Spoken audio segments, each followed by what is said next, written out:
लोकसभा मतदारसंघात मनोज जरांगे पाटील हे उभे राहिले तरी भाजपचे नेते रावसाहेब दानवे हेच पुन्हा निवडून येतील असा विश्वास केंद्रीय अर्थ राज्यमंत्री भागवत कराड यांनी आता व्यक्त केलेला आहे। रावसाहेब दानवे हे जालना लोकसभा मतदारसंघातनं सलग 5 वेळेला निवडून आलेले आहेत। मतदारसंघात त्यांची फार लोकप्रियता देखील आहे।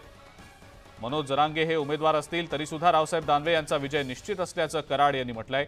रावसाहेब दानवे जरांगेंना घाबरणार नाहीत असं कराड यांनी ठणकावलेलं आहे।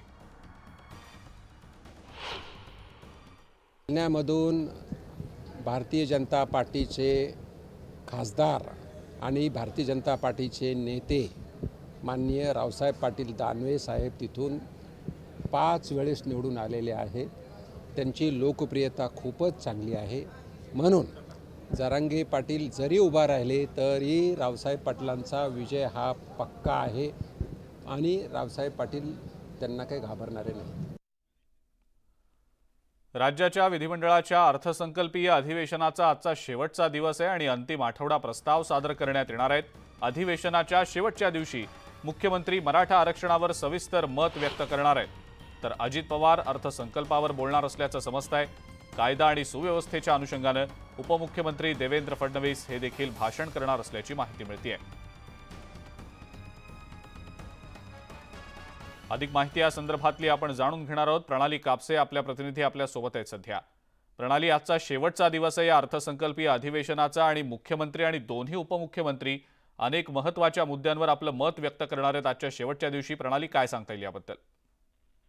आज अंतिम आठवडा प्रस्ताव आहे आणि त्यामुळे आज तीनही महत्त्वपूर्ण लोक म्हणजे मुख्यमंत्री आणि दोन्ही उपमुख्यमंत्री हे वेगवेगळ्या विषयांवर भाषण करणार आहेत। मुख्यमंत्री हे मराठा आरक्षण आणि त्या अनुषंगाने निर्माण झालेल्या परिस्थितीवर बोलतील, तर उपमुख्यमंत्री दोन्ही उपमुख्यमंत्री जे आहेत त्यापैकी देवेंद्र फडणवीस हे कायदा सुव्यवस्थेच्या प्रश्नावर भाषण करतील।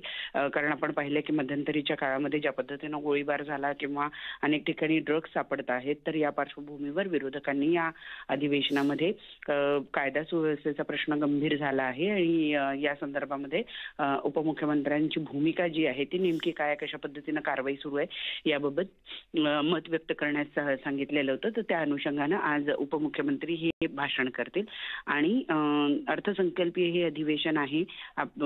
उपमुख्यमंत्री अजित पवार यांनी अर्थसंकल्प मांडलेला आहे। त्या अर्थसंकल्पातल्या अनेक मुद्द्यांवर गेले 2 दिवस हे विरोधक आणि सत्ताधारी पक्षाचे सुद्धा आमदार जे आहेत ते भाषण करत आहेत। त्यांचे काही महत्त्वपूर्ण मुद्दे आहेत किंवा अर्थसंकल्पामध्ये ज्या त्रुटी आहेत असं त्यांना वाटतंय त्या संदर्भात ते आपले मत व्यक्त करतायत।